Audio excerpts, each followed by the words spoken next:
Hi అండి, welcome to my channel మన ఇంటి వంట. నేను మిస్ వర్ణలత. ఈరోజు మన ఛానల్లో కొత్త రెసిపీ చేయబోతున్నాను. అదేంటి అంటే క్యారెట్ హల్వా. మనకి స్వీట్ తినాలి అనిపించినప్పుడు అప్పటికప్పుడు చేసుకునే స్వీట్ ఏదైనా ఉంది అంటే క్యారెట్ హల్వా. చాలా టేస్టీగా అండ్ చాలా ఈజీగా కూడా అయిపోతుంది ఈ ప్రాసెస్. మరి ఇంకెందుకు ఆలస్యం, వెంటనే స్టార్ట్ చేసేద్దాం. నీట్గా కడిగి పెట్టుకున్న 250 గ్రామ్స్ అంటే పావు కేజీ క్యారెట్స్ తీసుకొని వాటికి ఉన్న పీల్ మొత్తం తీసుకోండి.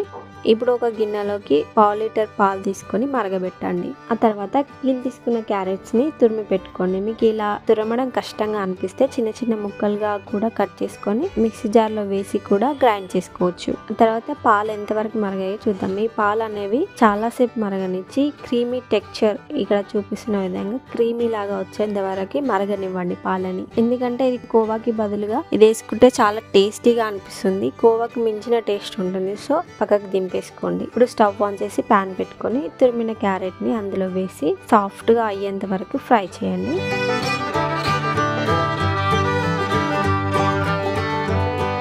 తర్వాత ఒక 8 బాదం పప్పులను తీసుకొని ఒక గంట ముందు నానబెట్టుకోండి. మనం క్యారెట్ హల్వా చేసుకుందాము అని అనుకుంటే దానికి ఒక గంట ముందు నానబెట్టుకొని పట్టుకున్న పొట్టు తీసి మిక్సీ జార్ లో వేసి అందులోకి ఒక హాఫ్ గ్లాస్ పాలు తీసుకొని అందులో వేసుకొని క్రీమీగా ఉండే విధంగా మెత్తగా గ్రైండ్ చేసుకోండి. నెక్స్ట్ క్యారెట్ తురుము మగ్గుతున్నప్పుడు అందులోకి ఒక కప్పు చక్కెర యాడ్ చేసుకోండి. యాడ్ చేశాక కలుపుతూ బాగా మిక్స్ చేయండి. చక్కెర కరిగి జ్యూసీ లాగా తయారవుతుంది. ఆ తర్వాత మనం బాదాంని క్రీమీ లాగా చేసుకొని పెట్టుకున్నాం కదా, అది మరియు పాలు క్రీమీ టెక్స్చర్ వచ్చేంత వరకు చేసి పెట్టుకున్నాం కదా, ఇవి రెండు కలిపి ఇప్పుడు అందులో వేసి మంచిగా కలుపుతూ ఒక 5 to 10 మినిట్స్ వరకు బాగా ఉడకనివ్వండి. ఆ తర్వాత స్టవ్ ఆఫ్ చేసి దింపేసుకొని ఒక బౌల్ తీసుకొని సర్వ్ చేసుకొని మనం చిన్నగా కట్ చేసుకున్న జీడిపప్పు, బాదం పప్పు, పిస్తాని వేసుకొని వేడివేడిగా తినేసేయచ్చు.